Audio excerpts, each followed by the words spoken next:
Israel Gaza জুড়ে হামলা আরও বৃদ্ধি করেছে। গাজায় নতুন করে ইসরায়েলি বিমান হামলা ও গুলিতে অন্তত 53 জন ফিলিস্তিনি নিহত হয়েছেন। বৃহস্পতিবার ইসরায়েলি সেনারা গোটা অঞ্চলে হামলা চালায়, যার মধ্যে দক্ষিণাঞ্চলের আল মাসাইউ এলাকা ছিল। গাজার স্বাস্থ্য কর্তৃপক্ষের হিসেবে এখন পর্যন্ত 66,200 জন নিহত এবং প্রায় 1,70,000 জন আহত হয়েছেন। বিস্তারিত থাকছে ডেস্ক রিপোর্টে।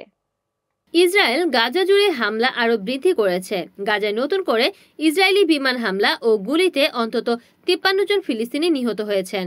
বৃহস্পতিবার ইসরায়েলি সেনারা গোটা অঞ্চলে হামলা চালায়, যার মধ্যে দক্ষিণাঞ্চলের আল মাসাও এলাকাও ছিল। এটিকে আগে নিরাপদ অঞ্চল ঘোষণা করা হয়েছিল। সেখানকার এক খাবারের দোকানে হামলায় অন্তত 9 জন নিহত হন, যাদের মধ্যে ছিলেন এক দাদা, তার 4 ছেলে ও এক নাতি। কেন্দ্রীয় গাজার আল-বুরেজ শরণার্থী শিবিরে জ্বালানি কাঠ সংগ্রহ করতে গিয়ে একই সঙ্গে 4 ভাই বোন নিহত হয়।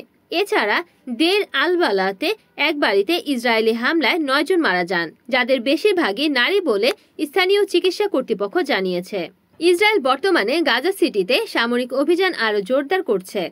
বুধবার শহর ছেড়ে যাওয়ার জন্য সর্বশেষ সতর্কতা জারি করার পাশাপাশি দক্ষিণে অবস্থানকারীদের জন্য উত্তর গাজার প্রবেশপথ বন্ধ করে দেওয়া হয়েছে। প্রতিরক্ষা মন্ত্রী ইসরায়েল কাজ জানিয়েছেন, তাদের সেনারা গাজা সিটিকে ঘিরে ফেলতে খুব কাছাকাছি রয়েছে এবং শহরে যারা থেকে যাবে তাদের সন্ত্রাসী বা সন্ত্রাসের সমর্থক হিসেবে গণ্য করা হবে। গাজার স্বাস্থ্য কর্তৃপক্ষের হিসাবে এখন পর্যন্ত প্রায় 66,200 ফিলিস্তিনি নিহত এবং প্রায় 1,70,000 মানুষ আহত হয়েছেন। Desk news, Kamruzzaman Kamrul, NN TV।